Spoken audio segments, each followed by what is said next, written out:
Logisch, dit is een zee. Yo! Dan gaan we de fiets mee. Dan fietsen we met de kinderen van ons team, van Vlieland. Ja, de eerste wedstrijd hier. Ja, de eerste wedstrijd, hè? Ja, van jullie. Ja. Want hoe deden jullie dat anders dan? Gewoon naar de bal met de bal. Zeerobben. En heel vaak. Eerst gingen we zeerobben, maar nu gaan we gewoon naar FC Vlieland. Dus nu hebben jullie echte thuiswedstrijden. Ja.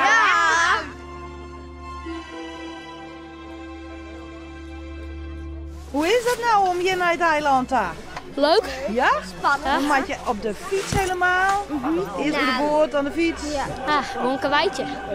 Als je wel wilt fietsen, dat kan. Het duurt eventjes voordat het aan water is.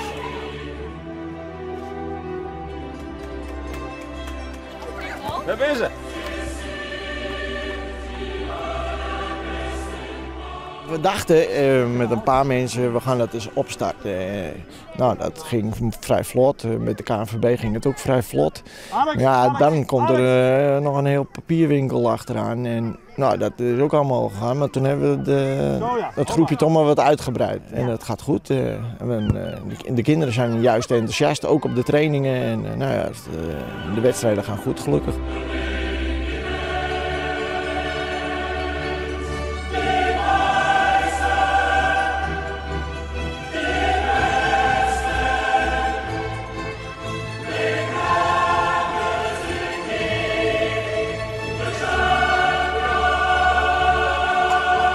Prachtig, hè?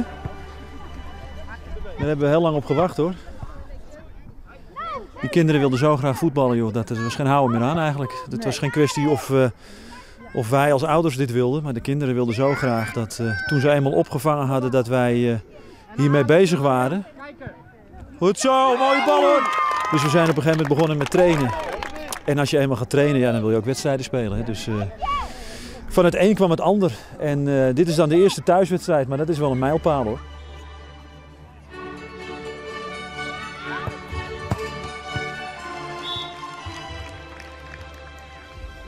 Hessel, achter die! Dan ga je dan naar een eiland. Ja. Ja. Mooi van is belangrijker als winnen. Maar het wordt er wel leuker van als we. Ja, dat is zo. Het wordt er wel leuker van als het winst, hè? Ja. Hey, die hele bootreis verdienen. Ja, nou ja. De fiets is eigenlijk wel leuk, ja. Dit is uniek hoor. Ik heb ook nog nooit zulke mooie lijnen op het veld gezien. Het voetballen is hier eigenlijk gaandeweg uitgestorven. En is nu door een geweldige impuls teruggekomen. Nou, je ziet het, iedereen leeft mee.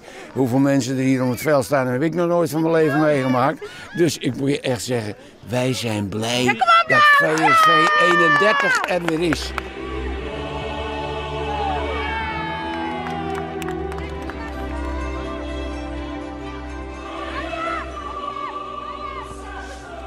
Het veld is nog even brak. Maar ja, we wouden toch een paar thuiswedstrijden doen. 9 april komen de graafmachines en die gooit het helemaal over de schop. Er is 40 jaar niks aan het voetbalveld gebeurd. Dus ja, ze garanderen dat we straks een prachtveld hebben in de volgende competitiehelft.